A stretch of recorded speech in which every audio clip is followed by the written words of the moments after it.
170 కర్మవిపాక కథనము 171 అష్టాంగయోగం ఏకాక్షర బ్రహ్మ ప్రణవ జప మాహాత్మ్యం 172 భగవద్భక్తి నిరూపణం భక్తుల మహిమ 173 నామ సంకీర్తన మహిమ 174 విష్ణు పూజలో శ్రద్ధాభక్తుల మహిమ 175 విష్ణుభక్తి మాహాత్మ్యం కర్మవిపాక కథనము జగత్సృష్టి ప్రళయాదిక చక్రగతిని తెలుసుకున్న విద్వాంసులు ఆధ్యాత్మిక ఆధిదైవిక అధిభౌతికములనే మూడు సాంసారిక తాపాలను తెలుసుకుని జ్ఞాన వైరాగ్య మార్గాలను స్వీకరించి ఆత్యంతిక లయను అనగా మోక్షాన్ని ప్రాప్తించుకోగలుగుతారు. ఇప్పుడు సంసార చక్రాన్ని వర్ణిస్తాను. ఇది లేనిదే పురుషార్థి పరమాత్మలో లీనం కాలేడు. మనిషి లేదా జీవి ఒక జన్మ ముగిసి వేరొక జన్మ ప్రారంభం కావడానికి ముందు 12 రోజులలో యమధర్మరాజు సమక్షానికి చేరుకోవలసి ఉంటుంది. మార్గంలో తన కోసం తిలోదకాలను పిండ ప్రదానాలను చేసిన వారి దయవల్ల వాటినే తింటూ ఉండాలి, త్రాగుతుండాలి. అక్కడి నుండి పుణ్యకర్ములు స్వర్గానికేగగా పాపకర్ములు నరకంలో పడిపోతారు. స్వర్గ నరకాల అనుభవం తరువాత ప్రాణి భూలోకానికి మరలివచ్చి స్త్రీ గర్భంలో ప్రవేశించడం, 2 బీజాకారాలను ధరించడం, రక్తమాంస పుష్టిని పుంజుకుని అండాకారాన్ని ధరించడం జరుగుతుంది. అండము అలాగే భూమిపై పడి కొన్ని జీవులు పుట్టగా మనిషి మాత్రం క్షీరదాలన్నిటివలనే లోపలే పూర్తి ఆకారాన్ని ధరించి సర్వాంగాలతో పుడమిపై పడడం జరుగుతుంది. మానవులు సాధారణంగా పూర్తిగా 9 మాసాలు జననీ గర్భంలో ఉంటారు. అంతవరకు అందరికీ పూర్వజన్మగాని జన్మలుగాని గుర్తుంటాయి. పూర్వజన్మలో చేసిన తప్పులు పొరపాట్లు ఇక చేయకూడదని అనుకుంటారు గాని నేలపై బడగానే వైష్ణవ మాయకం వేసి అన్నీ మరచిపోతారు. సామాన్య జీవికి బాల్య, కౌమార, యువ, వృద్ధ అనే అవస్థలు దశలు ఉంటాయి. మరల మృత్యువు కబళించడం, జనన మరణ చక్రం పరిభ్రమించడం జరుగుతాయి. నరక భోగానంతరం పుణ్యలేశమన్నది లేని జీవి పాప యోనిలో జన్మిస్తాడు. పతితుని నుండి దానం పట్టిన విద్వాంసుడు కూడా పాపుల వలనే అధోయోనిలో జనన పొందుతాడు. యాచకుడు నరకం నుండి తిన్నగా క్రిమి యోనిలోనూ, గురుపత్నిని గురుద్రవ్యాన్ని ఆశించినవాడు కుక్క యోనిలోనూ, మిత్రుని అవమానాల పాలు చేసి అన్యాయం చేసినవాడు గాడిద కడుపున, తల్లిదండ్రులను కష్టపెట్టినవాడు తాబేటి కడుపున, స్వామి ద్రోహి కోతియోనిలోనూ పుడతారు. అలాగే పుట్టి గిట్టి మరల నరకగాములే అవడం ఎక్కువగా జరుగుతుంది. నమ్మి దాచుమని ఇచ్చిన సొమ్మునపహరించినవాడు పరమపాతకుడు. వాడు నరకానికి పోయి అన్ని శిక్షలను అనుభవించి తిరిగి భూమిపై పడ్డప్పుడు క్రిమియోనిలో పడతాడు. ఈర్ష్యాడువు కూడా ఆ నరకానికే పోతాడు గాని మరల భూమిపై పడ్డప్పుడు రాక్షసీ గర్భంలో పడతాడు. విశ్వాసఘాతకుడు నరకము నుండి వచ్చి చేపకడుపున పుడతాడు. ఇలాగే ధాన్యపు దొంగలకు, స్త్రీని అపహరించేవారికి, అన్నదమ్ముల భార్యలతో సంభోగించిన వారికి, గురు లేదా తత్సమానుల పత్నులతో పోయిన వారికి క్రమంగా నరకలోకం నుండి రాగానే ఎలుక, తోడేలు, కోకిల, పందిజన్మలు వస్తాయి. యజ్ఞదాన వివాహాది పవిత్ర శుభకార్యాలలో గోలచేసి అల్లరిపెట్టి అడ్డు పుల్లలు వేసి విఘ్నాలు కలిగించే పాపాత్ములు నరకం నుండి వచ్చి క్రిములవుతారు. దేవతలకు నివేదించకుండా, పితరులకు అర్పించకుండా, బ్రాహ్మణులకు అతిథికి పెట్టకుండా ఆబగా అన్నం తినేసేవాడు నరకం నుండి వచ్చి కాకిగా పుడతాడు. పెద్దన్నను అవమానించినవాడు క్రౌంచపక్షిగా పుడతాడు. కృతఘ్నుడైన వ్యక్తి క్రిమిగానో తేలుగానో పుడతాడు. అంటే ముందు క్రిమిగా పుట్టిగిట్టి అలాగే కీటకం, దీపపు పురుగు జన్మలెత్తి చివర తేలుగా పుట్టి చచ్చి నరకానికి మళ్లీ పోతాడు. నిరాయుధని చంపినవాడు గాడిదే పుడతాడు. స్త్రీలను, బాలురను చంపినవాడు క్రిమిగానో, అన్నం దొంగ పిల్లిగానూ, భోజనం దొంగ ఈగగాను, నువ్వుల దొంగ ఎలుకగాను, నేతి దొంగ ముంగిసగాను, మాంసం దొంగ కాకిగాను, తేనె దొంగ అడవి ఈగగాను, అప్పాల దొంగ పురుగుగాను, నీటి దొంగ కాకిగాను, కగ్గల దొంగ హరిలపిట్టగాను, అగ్ని చోరుడు కొంగగాను, కూరల దొంగ నెమలిగాను, కుందేలుని దొంగిలించినవాడు కుందేలుగాను, కళల దొంగ నపుంసకునిగాను, పూల దొంగ దరిద్రునిగాను జన్మిస్తారు. వీరంతా దేహాంతంలో నరకానికి పోయి అక్కడ అన్ని పాపాలకు అన్ని శిక్షలను అనుభవించి చివరగా ఈ పాపాల వల్ల ఈ యోనుల్లో జన్మిస్తారు. ఇంటిని అపహరించినవాడు మహాభయానకాలైన రౌరవాది నరకాలలో పడిపోతాడు. ప్రాణుల పట్ల దయనే చూపిస్తూ చక్కగా చల్లగా మంచిగానే అందరితోనూ మాట్లాడుతూ పరలోక దృష్టితోనైనా సాత్విక అనుష్ఠాన సత్కార్య నిష్పాదన, సత్యధర్మ పాలనలను గావిస్తూ ఇతరుల హిత చింతనను, ముక్తి సాధనేచ్ఛను, వేద ప్రమాణ బుద్ధిని కలిగియుండి గురువులను, పెద్దలను, దేవర్షులను, సిద్ధరులను సేవిస్తూ సాధుజనులు చేసిన నియమాలను పాటిస్తూ జీవించిన వారే స్వర్గానికేగగలరు. మరల భువికి మరలినప్పుడు ఉత్తమ జన్మనొందగలరు. పుణ్యము పండి యోగ శాస్త్రం ద్వారా చెప్పబడిన యమ నియమాలను, అష్టాంగ యోగాలను ఆలంబనగా చేసుకుని సద్జ్ఞానులై సమాజం కోసమే జీవించిన వారు దేహాంతంలో అత్యంతిక ఫలాన్ని అనగా మోక్షాన్ని పొందగలరు. అధ్యాయం 2.2.5 అష్టాంగయోగం. ఏకాక్షర బ్రహ్మ ప్రణవ జపమాహాత్మ్యం. ద్విజశ్రేష్ఠులారా, మానవులకు భోగ మోక్ష ప్రదానానికి శ్రేష్ఠతమ సాధనమైన మహాయోగాన్ని సర్వాంగ సహితంగా వినిపిస్తాను. భక్తిపూర్వకంగా ఈ మహాయోగ విధిని చదివినంత మాత్రాననే మనుష్యుల సర్వపాపాలు పటాపంచలవుతాయి. ఒకప్పుడు మహామతియు భగవంతుడునైన దత్తాత్రేయుడు అలర్క మహారాజుకి మహావిషయాన్ననుగ్రహించాడు. మమతయే దుఃఖాలకు మూలము. ఆ మమతను పరిత్యజించుటయే దుఃఖాలను దూరం చేసే గొప్ప ఉపాయము. అజ్ఞానరూపి అయిన మహావృక్షము అహంకారంతోనే అంకురిస్తుంది. మమత ఆ చెట్టునకు బోదె వంటిది. ఇళ్ళు, పొలాలు, ఆస్తులు దాని కొమ్మలు, పత్ని దాని చిగురుటాకైతే ధనధాన్యాలు, పత్రాలు మరియు పాపమే దాని అత్యంత దుర్గమమైన మూలము. మానవులు తాము పొందుతున్నామనుకుంటున్న ఆపాతరమణీయమైన సుఖము, శాంతి ఈ పాపమూలకాలే కాబట్టి అశాశ్వతాలు. నిత్యానందకారకమైన పరబ్రహ్మలో లీనమైపోవాలని కోరుకునేవారు జ్ఞానమనే గొడ్డలి సహాయంతో ఈ మహా అజ్ఞాన మహావృక్షాన్ని నరికి పారేయాలి. అప్పుడే వారు బ్రహ్మరసాన్ని నిష్కంటకంగా పానం చేసి ప్రాజ్ఞులై నిత్యసుఖాన్ని, పరమశాంతిని పొందగలరు. ఈ సమస్త దృశ్య ప్రపంచము, ఇంద్రియాలు కూడా అదే పరబ్రహ్మలోనే లీనమైపోతాయి. అక్కడ నువ్వు, నేను అనే భావన ఉండదు. శబ్దాది తన్మాత్రలుండవు. అంతఃకరణే ఉండదు. జీవుడు ఆత్మ ఐక్యమై ఉన్నా వేరు వేరు భావాలున్నాయని బోధపడుతుంది. ఇది జ్ఞానం తక్కువ కావడం వల్ల జరుగుతుంది. ఆత్మతో కలిసి ఉంటుందనుకున్న శరీరం, దానిలో ప్రచలితంగా ఉన్న నేను అనే భావన ఆ శరీరంతోనే పోతాయి. శరీరమూ పోతుంది. కాబట్టి త్రిగుణాల మధ్య ఉన్న నేను అనేది ఆత్మ కాదు. ఆత్మ త్రిగుణాతీతం. దానిని తెలుసుకున్నవాడే యోగి. ఎందులోనైతే నివసిస్తామో దానిని ఇల్లు అంటారు. దేనినైతే తింటున్నామో దానిని ఆహారం అంటాము. అలాగే మోక్షాన్ని గూర్చి ఏ విద్యను నేర్చుకుంటామో అదే యోగ విద్య. అజ్ఞానం మనకు ఈ విద్యకు మధ్య ఉండే పొర, అహింస, సత్యం, అస్తేయం, బ్రహ్మచర్యం, అగ్రాహ్యం అనేవి యమ నియమాలనబడతాయి. శౌచము బాహ్యమని, అంతరమని రెండు విధాలు. దమమనగా మనస్సు నదుపులో ఉంచుకోవడం. శరీరంలో ప్రవహించే వాయువుపై విజయాన్ని సాధించడానికే ప్రాణాయామం చేయాలి. ప్రతి ప్రాణాయామ మాత్రలోనూ కుంభక, రేచక, పూరకాలని 3 భాగాలుంటాయి. 10 మాత్రల పాటు చేసే ప్రాణాయామాన్ని లఘు ప్రాణాయామమని, దీనికి రెట్టింపు మాత్రలను మధ్యమ ప్రాణాయామమని, దీనికి 3 మాత్రల పర్యంతము చేయగలిగితే దానిని ఉత్తమ ప్రాణాయామమని అంటారు. జపధ్యాన సహిత ప్రాణాయామాన్ని సగర్భ ప్రాణాయామమంటారు. ఇక ప్రణవం అనగా ఓంకారమే. యోగి పద్మాసనం వేసుకుని ప్రణవంలో చిత్తాన్ని ఏకాగ్రం చేసి ధ్యానం, జపం చేయాలి. 1. పూరక గాలిని లోనికి పీల్చుట. 2. కుంభక గాలినలాగే లోపలే ఉంచుట. 3.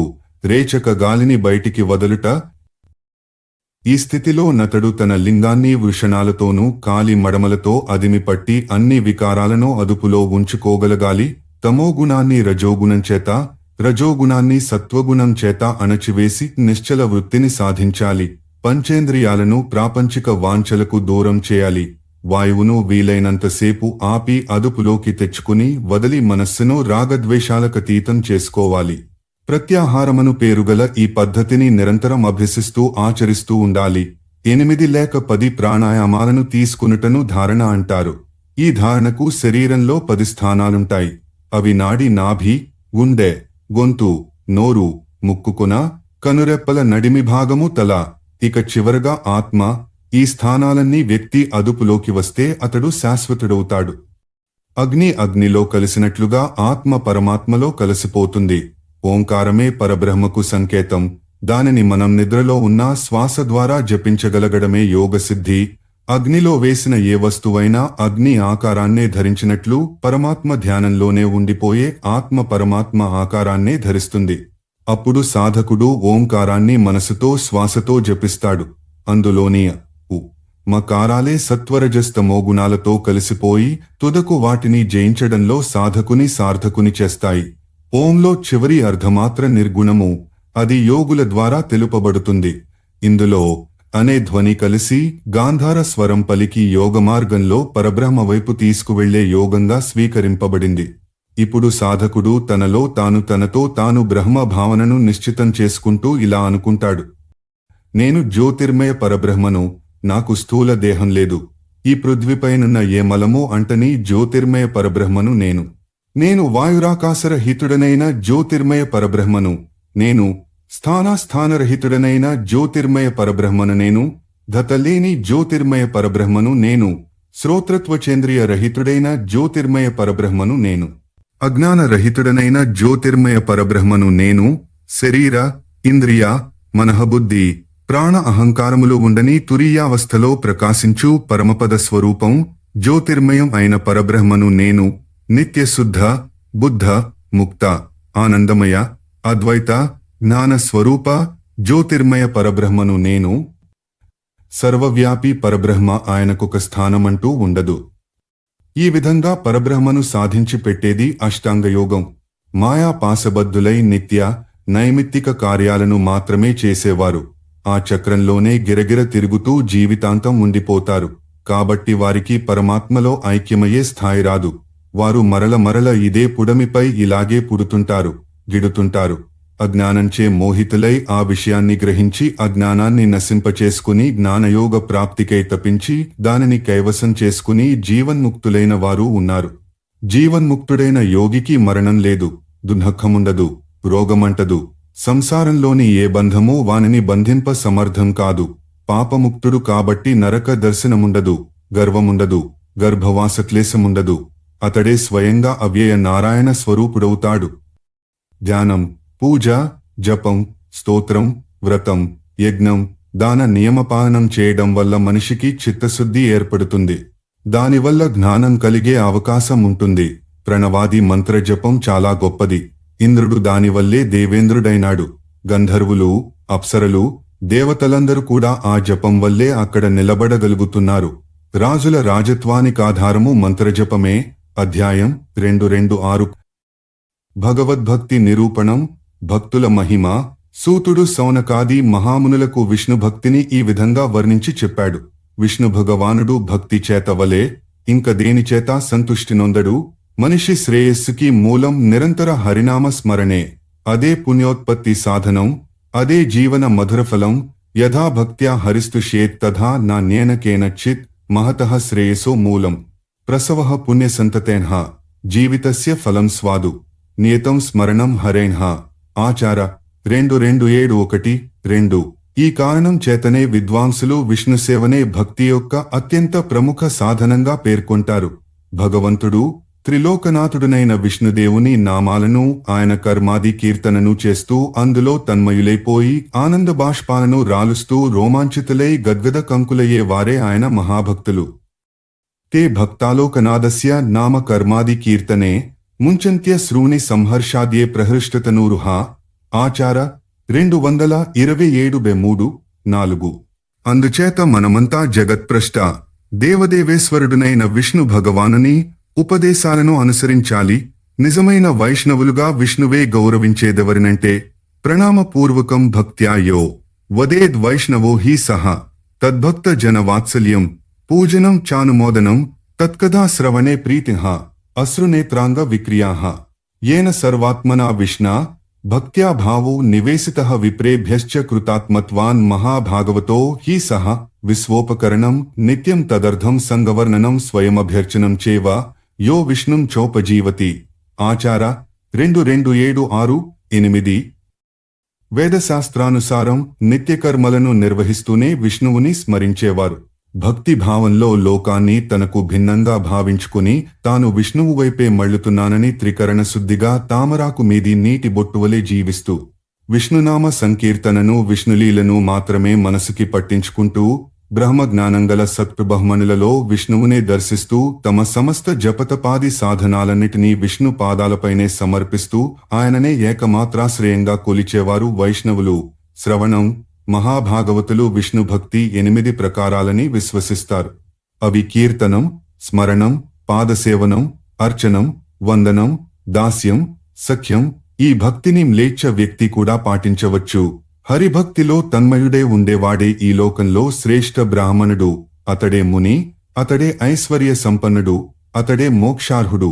వానినే మనం గౌరవించాలి, వానికే దానమివ్వాలి, అతనినే హరిగా భావించుకోవాలి. అతనినెంతగా పూజిస్తే మనం అంతగా పవిత్రులమవుతాము. అతడు జన్మతః చండాలుడైనా విష్ణు భక్తి మహిమ వల్ల మనలను పవిత్రులను చేయగలడు. భక్తిరష్టవిధా హేషా యస్మిన్ చోపి వర్తతే స విప్రేంద్రో మునః శ్రీమాన్ సయాతి పరమాం గతిం తస్మై దేయం తతో గ్రాహ్యం సచ పూజ్యో యథా హరిః. శ్రీ వైష్ణవమనే పేరుతో వచ్చిన ఉద్యమానికి ఇక్కడ చెప్పబడిన వైష్ణవానికి సంబంధం లేదు. స్మృతః సంభాషితో వాపి పూజితో వా ద్విజోత్తమః పునాతి భగవద్భక్త చండాలో పియదృచ్ఛయ. ఆచార 227:9-10. హే దేవాధిదేవ, మీరు నాపై దయను కురిపించండి, నేను మిమ్మల్నే శరణు వేడుతున్నాను అని ఏ ప్రాణి మనసా కోరినా శ్రీహరి సంపూర్ణ ప్రాణి లోకం నుండి అభయం ప్రసాదిస్తాడు. తను శరణిచ్చిన ప్రాణికి ఏ భయమూ లేకుండా చేయాలనేది ఆయన ప్రతిజ్ఞ. దయాంకురు ప్రపన్నాయ తవాస్మీతి చయో వదేత్ అభయం సర్వభూతేభ్యో దద్యాదేతద్వ్రతం హరేహ. 2. ఆచార 227:11. మంత్రజపం చేసి జపకర్తలుగా ప్రసిద్ధి చెందినవారు 1000 మంది కంటే వేదాంత దర్శనాలలో శాస్త్రాలలో పారంగతుడైన విద్వాంసుడొక్కడు శ్రేష్టము. సర్వవేదాంత శాస్త్రనిష్ణాతులైన ఇలాంటి 1000 మంది విద్వాంసుల కంటే విష్ణుభక్తుడొక్కడు శ్రేష్టతరం. విష్ణుభక్తుడంటే మాటలు కాదు, అతడు హరిని తప్ప ఎవరినీ ఎరుగడు. అన్నపానములపై శ్రద్ధ ఉండదతడికి. హరియే గుర్తు చేస్తే తప్ప తినడు, తాగడు. అలాంటి భక్తుడే శ్రేష్టమానవుడు. ఇటువంటి విష్ణుభక్తులే సశరీరంగా శ్రీవిష్ణు పరమపదమును ప్రాప్తించుకోవడంలో సఫలులవుతారు. ఇట్టి పరమభాగవతులు స్వయంగా విష్ణు స్వరూపులే కాగలరు. విష్ణువే వీరికి పరాయణుడు. ఈ భక్తి అవ్యభిచారిణి అనగా నితాంత సుదృఢము. యాజ్ఞికులు, అశ్వమేధ రాజసూయాది అత్యున్నత యజ్ఞాలను చేసినవారు చేయించినవారు, వేదపారంగతులు, మునిసత్తములు, విద్యాసాగరులు అయినా కూడా విష్ణుభక్తి లేకుంటే సంసారాన్ని, నరకాన్ని తరించలేరు అనగా దాటుకుని పోలేరు. విష్ణుభక్తులకు ఈ సాంసారిక క్లేశాలంటవు. నరకముండదు. నిర్దయులు, దుష్టాత్ములు, దురాచారులు కూడా పశ్చాత్తప్తులై విష్ణుభక్తిలో సంలగ్నులై శేష జీవితాన్ని గడిపితే వారికి పరమగతి ప్రాప్తిస్తుంది. మనిషి భక్తి భగవంతుడైన జనార్దనుని పట్ల అచలమై దృఢంగా నిలబడిపోతే వానికి స్వర్గము రుచింపదు. ఆ భక్తియే వానికి ముక్తి. ఓయి సౌనక, ఈ ఒకటి పరాయణుడనగా సర్వదా అభిన్నడని శాస్త్రార్థము. సంసారమనే దుర్గంలో దుర్గము కర్మమార్గంలో పరిభ్రమించే మన మానవజాతికి విష్ణుభక్తి ఒక్కటే ఆలంబనం. అదే విష్ణు ప్రీతికరం. విష్ణు మహిమలను విననివాడు చెవులున్న చెవిటివాడు. విష్ణు సంకీర్తన ద్వారా శరీరం గగుర్పొడవని వాడు జీవన్మృతుడే. వీరు ధర్మమార్గ బహిష్కృతులు. ద్విజశ్రేష్ఠులారా, ఎవని అంతఃకరణలోనైతే విష్ణుభక్తి అనే విష్ణుచక్రం దేదీప్యమానంగా తిరుగుతుంటుందో వాడు ఈ సంసార ఆవాగమన చక్రం నుండి విముక్తుడవుతాడు. మనస్సులో హరి చింతనము మాత్రమే కలవానికి ముక్తి నిశ్చయము. ఎందుకంటే విష్ణువును పూజించడం మొదలుపెట్టగానే ఎవరైనా ధర్మాత్ములై పోతారు. చింతలు వంతలు లేని శాశ్వత సుఖం ఈ లోకంలోనే వారికి చేకూరుతుంది. ధర్మార్థ కామాల ప్రభావం వారిపై ఉండదు. ఎందుకంటే పరమసుఖ రూపమైన మోక్షమే వారి కరతలామలకమై ఉంటుంది. కరతలామలకమనగా అరచేతిలో ఉసిరికాయ. త్రిగుణాత్మికమైన మాయ కూడా విష్ణువుదే. హరిభక్తులామాయను సులువుగా దాటిపోగా ఇతరుల మాయలో తలమునకలుగా పడికొట్టుమిట్టాడు తుంటారు. మనోబుద్ధిరింద్రియాలలో శ్రీహరి వెలుగుతున్న వానికి యజ్ఞారాధనతో పనిలేదు. భక్తి ద్వారానే నారాయణారాధన జరగాలి. మరో సాధనం శ్రీహరిని చేర్చగలిగేది లేదు. విభిన్న ప్రకారాల దానాలు, పుష్ప సమర్పణలు, దివ్యానులేపనాలు విష్ణు ప్రసన్నతను కలిగిస్తాయి. కాని వీటన్నిటి కంటే భక్తికే ఆయన సంతుష్టుడవుతాడు. సంసార విషవృక్షస్య ద్వైఫలే హ్యమృతోపమే కదాచిత్ కేశవే భక్తి సద్భక్తార్ వాసమాగమః. ఆచార 227:32. సంసార అనగా జగత్తు అనే విషవృక్షానికి అమృత సమాన ఫలాలు రెండే పండుతాయి. విష్ణుభక్తి ఒకటి కాగా రెండవది విష్ణుభక్తులతో సత్సాంగత్యము. ఇదే భావం చిన్నయసూరి మిత్రలాభంలో కూడా కనిపిస్తుంది. తమ వంశంలో విష్ణుభక్తుడొకడు ప్రసిద్ధిగాంచగనే వాని పితరులు ఆ లోకంలో పాటలు పాడుతూ ఆనంద నృత్యాలు సలుపుతారు. దుర్యోధనుడు, శిశుపాలుడు వంటి దుర్మార్గులే కృష్ణుని స్పృశించి ఆయనతో కలిసి జీవించడం వల్ల నిష్పాపులయ్యారంటే ఇక ఆయన భక్తులుగానే జీవించిన భీష్మ విదురాదుల సంగతి చెప్పనేలా? అజ్ఞాననః సురవరే సమాధిక్షిపంతో యత్సాపినోపి శిశుపాల సుయోధనాద్యాః ముక్తింగతాః స్మరణమాత్ర విధూత పాపాః కః సంశయః పరమభక్తి మతాం జనానాం. ఆచార 227:35. ఫల, పుష్ప, పత్ర, జలబిందువుల్లో ఏ ఒక్కదానినైనా పండబారిన నిండు భక్తితో సమర్పించి సనాతన పురుషుడైన ఆ దేవదేవుని సులువుగా పొందవచ్చు. ధ్యానయోగమంటే ఏమిటో తెలియని వారు కూడా అప్రయత్నంగా ఆయనను ధ్యానించి ముక్తినందగలిగారు. హే మాధవ, నా ఈ గుద్దంలాంటి మనస్సు అనేక ఇంద్రియ ఛిద్రాల నుండి సోకిన విషయవాసనలను చూసి చూసి మతిపోయి ఎటుపోవాలో తెలియక కష్టాల దారిలో పరుగులు పెడుతోంది. దీనిని నీవు ఆపాలి, నీ చరణాల వైపు మళ్లించుకోవాలి. అప్పుడు నా మనసు వాటిని వదలి కదలలేదు. నేను ముక్తివైపు కదలిపోగలను. మహావిష్ణువుని మనం ప్రార్థించాలి. భవోద్భవక్లేశ శతైర్హతస్తథా పరిభ్రమన్నింద్రియ రంధ్రకైరేహ నియమ్యతాం మాధవ మే మనోహయ స్వదంధ్ర శంకౌ దృఢభక్తి బంధనే. ఆచార 2:27-37. విష్ణువే పరబ్రహ్మ. ఆయనే 3 విభిన్న రూపాలను ధరిస్తాడని వేద శాస్త్రాదులలో ప్రతిపాదింపబడింది. ఈ తథ్యాన్ని మాయను గెలిచి అర్థం చేసుకున్న వారికి అంతా విష్ణుమయం. ఈ జగమంతా విష్ణుమయం. అధ్యాయం 2:27. కాశీలో ప్రసిద్ధులైన పరమాస్తికులు ప్రౌఢ విద్వాంసులు శ్రీ రామయసజీ త్రిపాఠి మహాసేజీ ఈ క్రింది శ్లోకాన్ని ప్రతి ఉదయవేళ పఠించేవారు. పరంపరగా వస్తున్న ఈ శ్లోకం గరుడ పురాణంలోనిదేనని ఆయన అంటుండేవారు. అందులో స్వల్ప భేదాలున్నాయి. భవోద్భవ క్లేశ కశాహత హతః పరిభ్రమన్నైంద్రియ కాపధాంతరే నిగృహ్యతాం మాధవ మే మనోహయ స్వదంధ్ర శంకో దృఢభక్తి బంధనేహ. దీని భావమేనగా, హే మాధవ, నా మనస్సనడి గుద్లము సంసార జనితములైన క్లేశరూపములోని కొరడాలచే కొట్టబడి ఇంద్రియ సంబంధితాలైన అనేక కుత్సిత మార్గాలలో ఏ దారితోచక తెగ తిరిగిపోతోంది. నీవు నాపై దయచూపి నీ పట్ల భక్తి అనడి గట్టి త్రాళ్లతో దానిని లాగి అదుపులో పెట్టి నీ చరణాలనే కట్టుకొయ్యకు కట్టి పడవేయాలని నా ప్రార్థన. నామ సంకీర్తన మహిమ. ముక్తికి కారణభూతుడు, అనాది, అనంతుడు, అజుడు, నిత్యుడు, అవ్యయుడు, అక్షయుడునగు శ్రీ మహావిష్ణువు నామ సంకీర్తననే నిత్యం చేసేవానికి ఈ లోకమే నమస్కరిస్తుంది. నేను అనగా సూతుడు, బ్రహ్మ మొదలగువారు, ఆనందస్వరూపుడు, అద్వైతుడు, విజ్ఞానమయుడు, సర్వవ్యాపకుడు, సకల జన హృదయ వాసుదేవుడు నగు విష్ణుభగవానునికి భక్తిభావంతో ఏకాగ్ర మనస్కుడనై ఎల్లప్పుడూ నమస్కరిస్తున్నాను. ఈశ్వరుడై ఐశ్వర్యాన్ని పంచుతూ అందరి అంతఃకరణలలో నిత్య నివాసం చేస్తూ అందరి శుభాశుభ కర్మలను వీక్షించే సర్వసాక్షియు పరమేశ్వరుడునైన శ్రీ మహావిష్ణువునకు నా నమస్కారములు. శరీరంలో తగినంత శక్తి ఉండి కూడా భగవంతుడైన చక్రపాణికి నమస్కారం చేయని వానికంటే గాలికి కదలాడే తుచ్చమైన గడ్డి పరకమేలు. దీనికన్నా అదే ఉద్విగ్నంగా ఉంటుంది.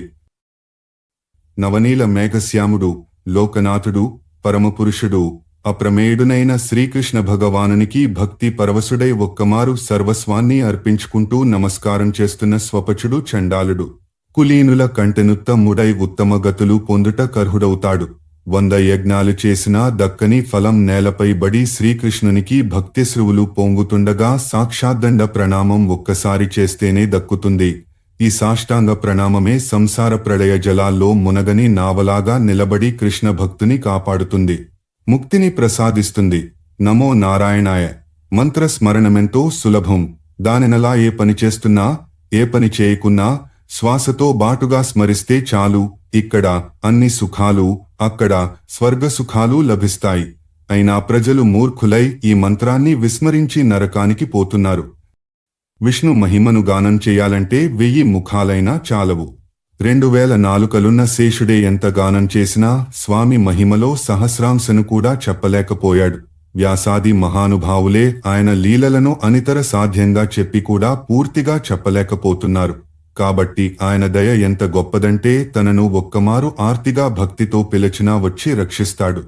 పులి పంజాలో చిక్కుకోబోతూ చివరి క్షణంలో ఆ పులి శరాఘాతం వల్ల కూలిపోతే రక్షింపబడ్డ లేడి వలె కోరికల వెంట పరుగు తీసి అలసి అజ్ఞానపు తెరలు తొలగి చివరి క్షణంలో కృష్ణుని శరణు కోరినవాడు రక్షింపబడతాడు. తనను తన పరివారాన్ని కూడా మోక్షం వైపు నడిపింపగలుగుతాడు. కలలో కూడా శ్రీకృష్ణనామస్మరణను చేస్తూనే ఉండే మనుష్యుని పూర్వ అక్షయ పాపరాశి అంతా వినష్టమైపోతుంది. హే కృష్ణ, హే అచ్యుత, హే అనంత, హే వాసుదేవ, నీకు నమస్కారము అని ఆయనను ఎలుగెత్తి పిలిచి నమస్కారం చేసేవాడు యమపురికి పోనక్కరలేదు. పాసముల చేత బట్టి పనికి బయల్దేరుతున్న తన కింకరులతో యముడిలా అంటాడట, దూతలారా, మీరు మధుసూదనుడైన మహావిష్ణుని భక్తుల జోలికి పోకండి.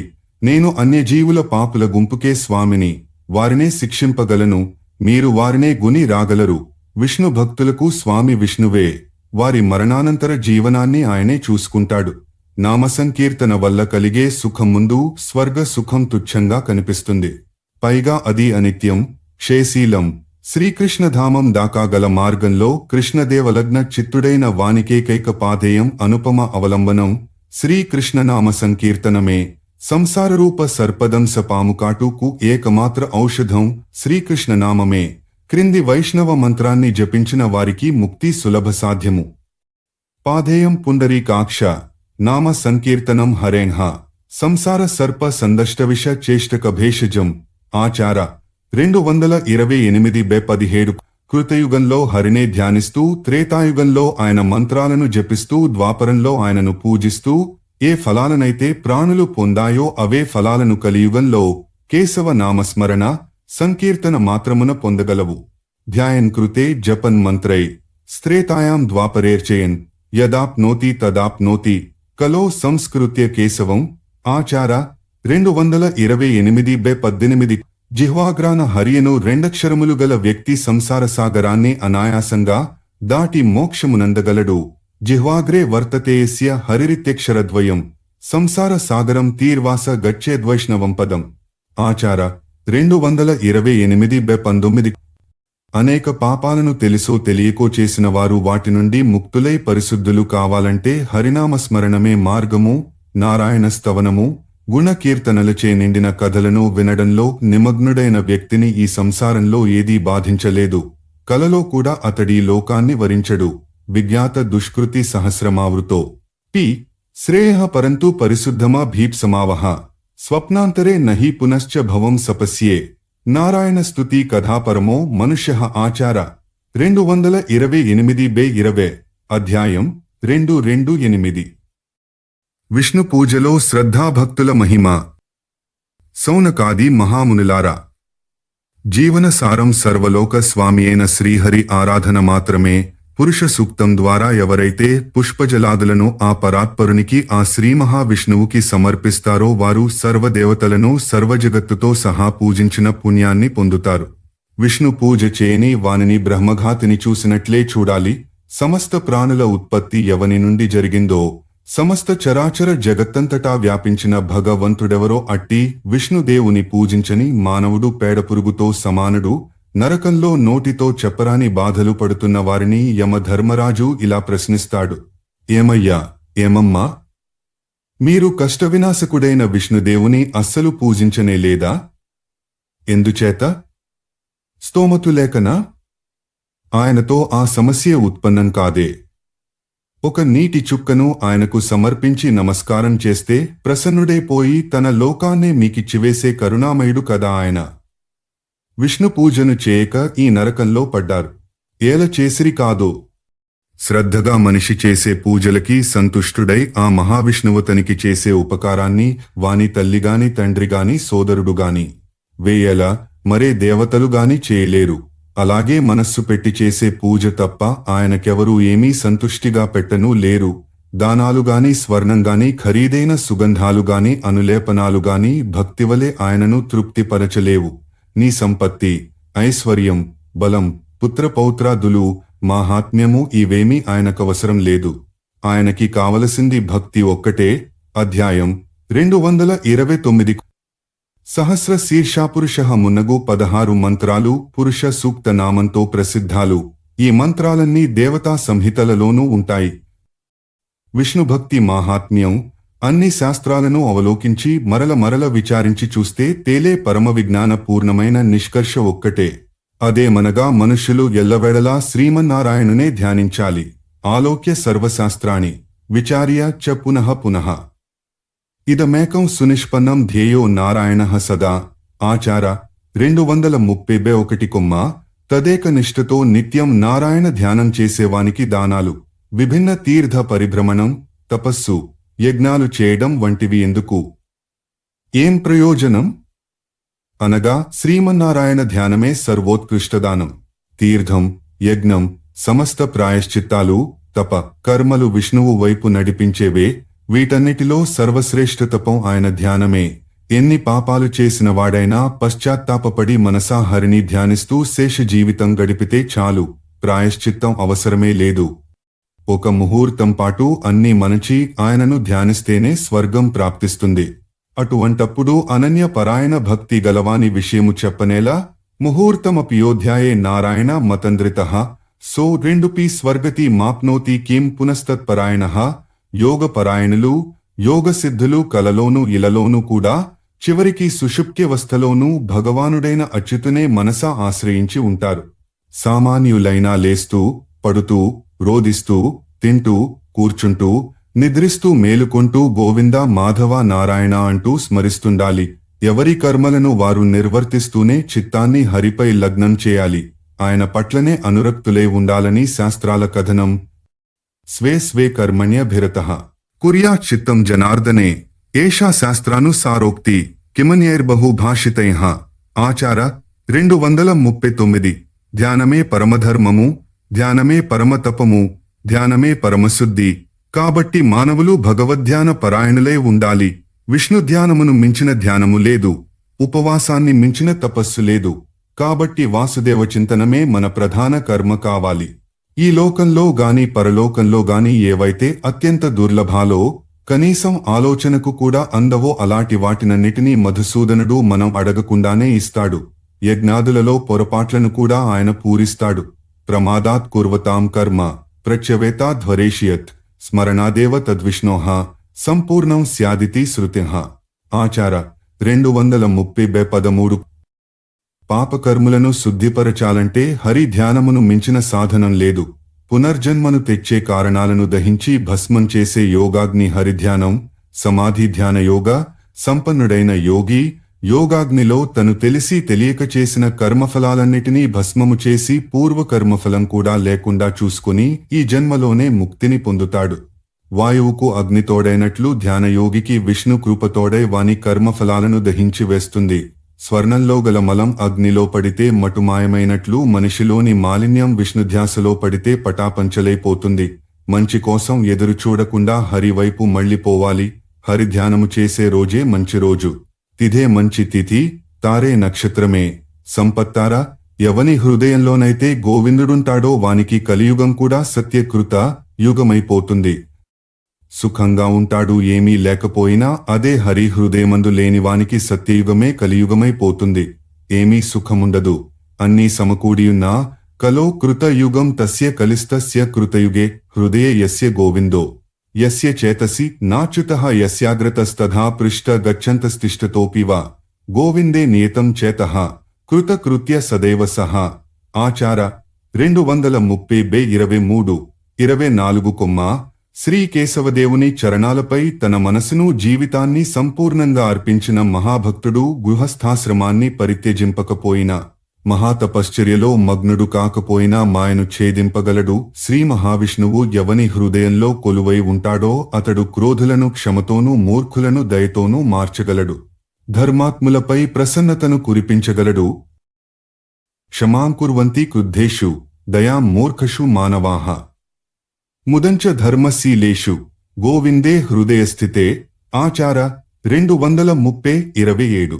స్నానదానాది సత్కర్మలను చేస్తున్నప్పుడు, దుష్కర్మలకి ప్రాయశ్చిత్తాన్ని చేసుకుంటున్నప్పుడు శ్రీహరిని ధ్యానిస్తూ చేస్తే అవి మరింత గొప్ప ఫలాన్నిస్తాయి.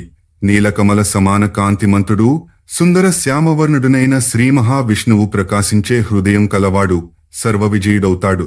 పరాభవ ప్రసక్తే లేదు. లాభస్తేషాం జయస్తేషాం కుతస్తేషాం పరాభవః యేషామిందీవర శ్యామో హృదయస్థో జనార్దనః. ఆచార 230-29. పూర్వపుణ్యం కొద్దీ కీటకాలు, ఈగలు, పక్షులు మున్నగు జంతువులే హరిని చిత్తంలో స్మరిస్తే ఉత్తమగతుల నొందుతాయి. ఇక జ్ఞాన సంపన్నులైన మానవుల సంగతి వేరే చెప్పాలా? కీటపక్షి గణానాంచ హరో సంన్యస్త చేతసాం ఊర్ధ్వా హేవ గతిశ్చాస్త్రీ కిం పునర్ధానినాం నృణాం. ఆచార 230-30.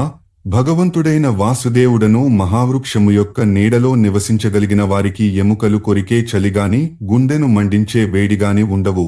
ఈ నీడయే మనను నరకం నుండి రక్షిస్తుంది. వాసుదేవ తరుఛాయ నాతి సీతాతితాపద నరకద్వార సమనీసా కిమర్ధంచ న సేవ్యతే. ఆచార 230-31.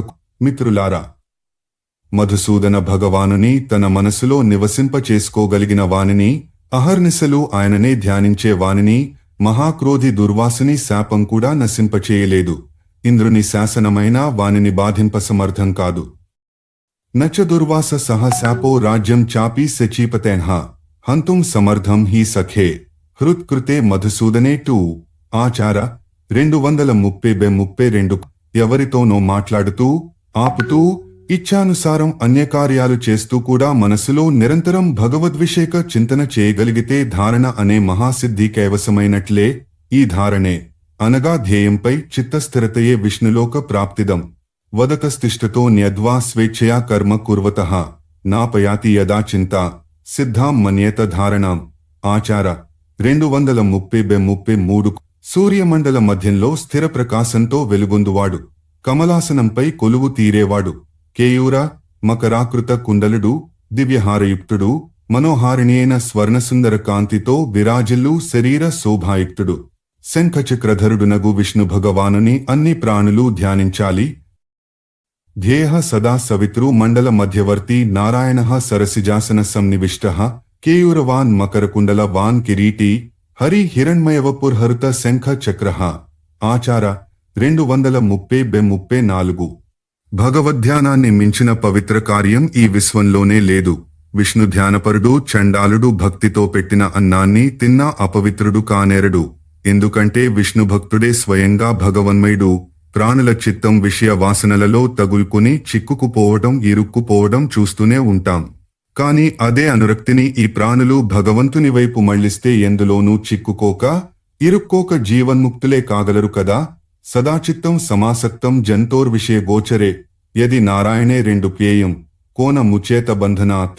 ఆచార 230-36. శ్రీ మహావిష్ణువుని చిత్తంలో నిలుపుకున్నవాడు ప్రతిక్షణం ఆయనకే నమస్కరిస్తుంటాడు. అది మనసుతో కాబట్టి అతడు పాప సముద్రాన్నెప్పుడో దాటిపోయి ఉంటాడు. గోవిందుని గూర్చి తెలిపే జ్ఞానమే జ్ఞానము, కేశవ లీలలను తెలిపే కథలే కథలు, ఆ ప్రభువు నిమిత్తం చేయబడే కర్మయే కర్మ, హరి స్తుతిని చేయు జిహ్వయే జిహ్వ, విష్ణు సమర్పితమైన చిత్తమే చిత్తము, కమలాక్షు నర్చించు కరములే కరములు. తెలుగువారికి చిరపరిచితమైన ఈ భావం భాగవతం కన్నా ముందే గరుడ పురాణంలో ఇలా చెప్పబడింది.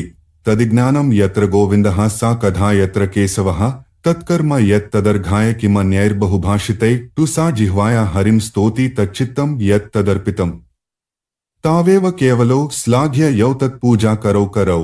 ఆచార 230-37.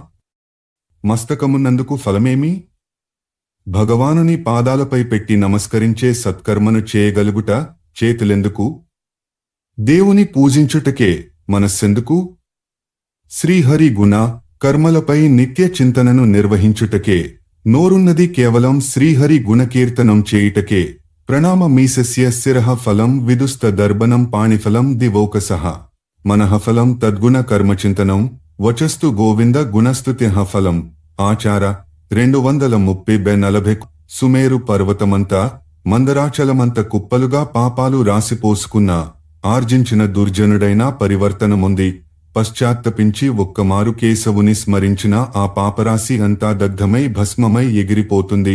మేరు మందరమాత్రోపి రాశః పాపస్య కర్మణః కేశవ స్మరణాదేవ తస్య సర్వం వినశ్యతి. ఆచార 230-41.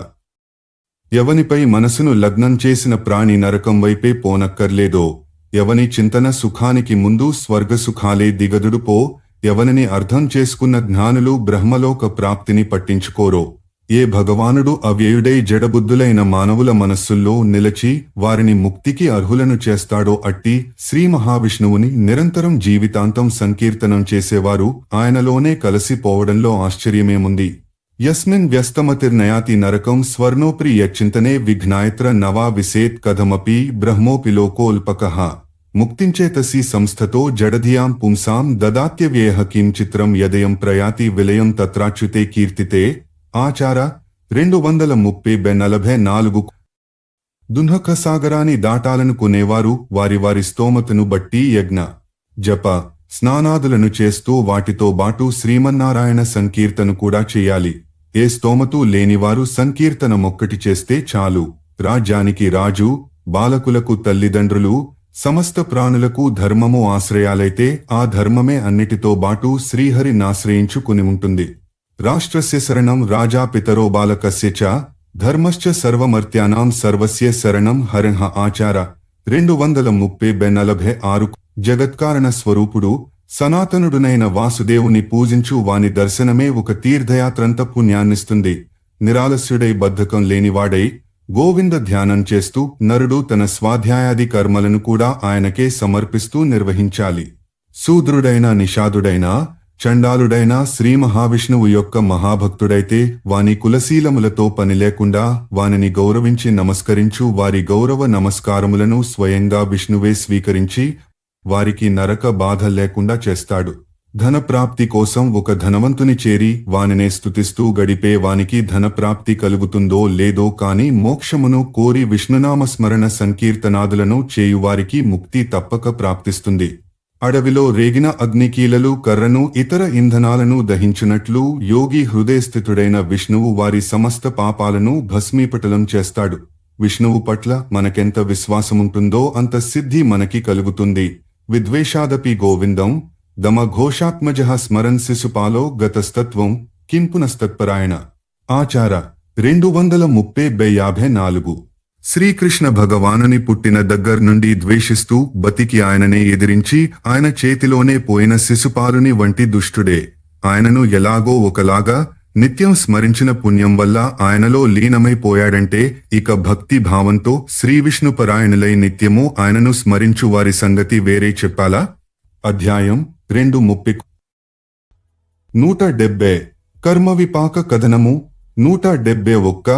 అష్టాంగయోగం ఏకాక్షర బ్రహ్మ ప్రణవ జప మాహాత్మ్యం 172. భగవద్భక్తి నిరూపణం భక్తుల మహిమ 173. నామ సంకీర్తన మహిమ 174. విష్ణు పూజలో శ్రద్ధాభక్తుల మహిమ 175. విష్ణుభక్తి మాహాత్మ్యం